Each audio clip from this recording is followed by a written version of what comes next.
Can one outfit represent national identity? Hello, welcome back. My name's Laura, I'm a fashion historian, and my mission is to become your go to source for diverse histories of global fashion. Today, I'm sharing some loose thoughts about fashion, national identity, and the Olympics. This is part of my bi weekly series of reflections and half formed ideas that challenge the fashion canon and hopefully will help at some point redress the fashion industry, the fashion system, fashion education, and all of our fashion practices into a better future. Let's begin. Dear fashion thinkers, I hope I'm not too late to join the buzz about national dress at this time of the year. The Summer Olympic Games in Paris filled my little corner of the internet over the past few weeks, and in addition to my favorite equestrian show jumping content, I've also seen tons of images and information about other sports, athletes, and of course, fashion. Like many others around me, I was lured by the pleasant distraction offered by the Olympics.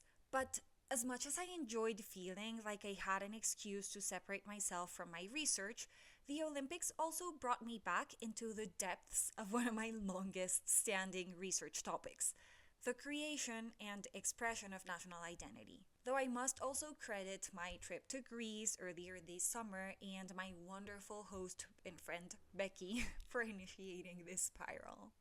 No wonder why I almost feel like fashion was more central to the Olympics than the actual sports.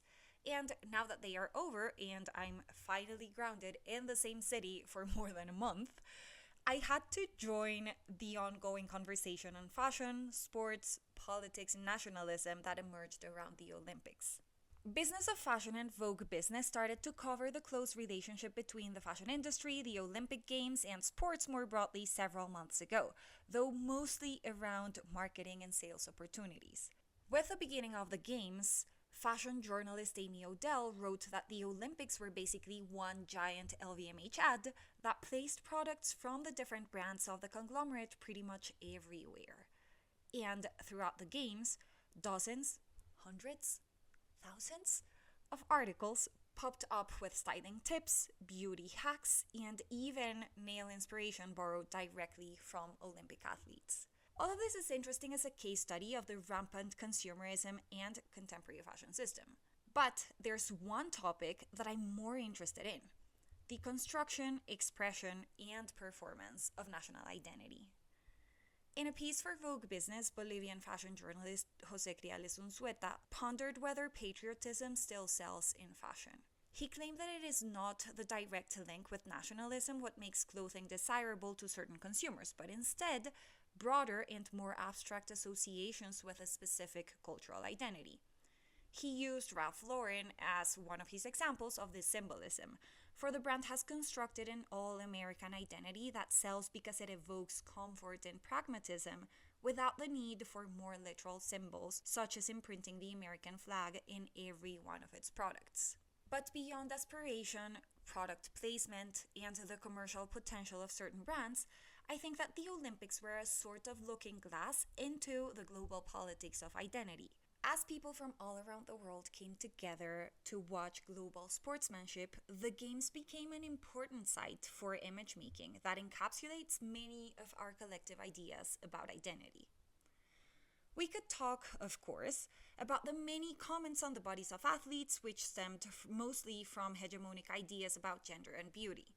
Take, for example, the many exchanges on what femininity should look like, sparked by the US rugby player Ilona Meyer or Algerian transgender gold medalist Imani Keldif.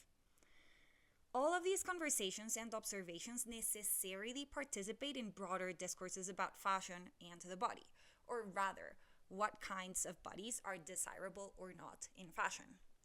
But what about national identities? Could Olympic fashion also point to the power dynamics that shape contemporary geopolitics when it comes to national identity? This question came about after seeing way too much coverage focusing on the uniforms worn by athletes to the Olympic ceremony in Latin American fashion blogs, the press, and independent media. Mexican fashion critic Guillermo Fonseca wrote about the awful, his word choice, combination of cliches about Mexican identity that were put together for the country's uniforms, which ended up communicating pretty much nothing about Mexicanness. Colombian fashion stylist Cristian Baena wrote about the unfortunate choice of a trench coat, which seemed to be completely foreign to both Colombianness and the working class background from which most athletes come from. Other local fashion journalists critiqued the use of the stereotypical sombrero volteado, a bicolored straw hat representing the Caribbean region of the country, which was seen as an unnecessary, quote-unquote, exotic element for a rainy day in Paris. While the Latin American uniforms were heavily criticized, the world seems to have picked its favorites. Mongolia's outfits by Michelle and Amazonka were praised for showcasing the richness of the country's ancestral textile traditions. Haiti's collaboration with Haitian-Italian designer Stella Jean featured Guayabera-inspired jackets and blue cotton, both showcasing the fashion heritage of the country. Multiple designer alliances to dress Team USA continued to build the casual allure that placed the country on the global fashion scene since the early 20th century, even despite an early gender-based controversy with Nike. And of course, France's luxury collaborations with Berluti for the opening ceremony and Dior, Jacquemus, and other globally renowned brands in other instances and spaces. Less frequently mentioned, but definitely important in today's political scene, was Palestine, whose small delegation made a political statement that went beyond the mere survival of Palestinian culture. Male athletes wore jackets with black and white patterns recalling the keffiyeh. Female athletes wore waistcoats with Latrice embroideries, and flag bearer swimmer Valerie Tarasi wore a thobe and keffiyeh wrapped around her head. But it was the other flag bearer, boxer Wassim Abu Saal, whose outfit could win a prize in political fashion. With a shirt depicting the children who have been martyred since October of last year, approved by the Olympic Committee, he aimed to call attention to the current situation in his country and call for peace. Yet, I don't think we heard too much about him. I realize that what I saw, or didn't see, about Olympic fashion is totally biased by my interests, span of attention, the people I surround myself with, and of course, internet and social media algorithms that know me too well. But I also want to say that the uniforms that we collectively chose to highlight and dismiss are reflective of broader dynamics in global fashion and the politics behind them. Could the praise that Mongolia received be the result of our nostalgia for ancestral ways of being, making, and dressing, and an overall idea of a better past, just as we fail over and over and over again to actually slow down both fashion and our lifestyles? Was Haiti's collaboration with Stella Jean valued only because she is one of the relatively few black fashion designers to rise to global fame in Europe? Were France's collaborations with luxury brands remarkable only because they reinforce the many myths about the origins of fashion in this country? Now that I mention myths, I can't help but state what seems obvious to me, but somehow doesn't always click. That national identities are precisely that, a myth. And as a myth, they are rooted in a very specific fabricated origin story that purposefully privileged some elements over others.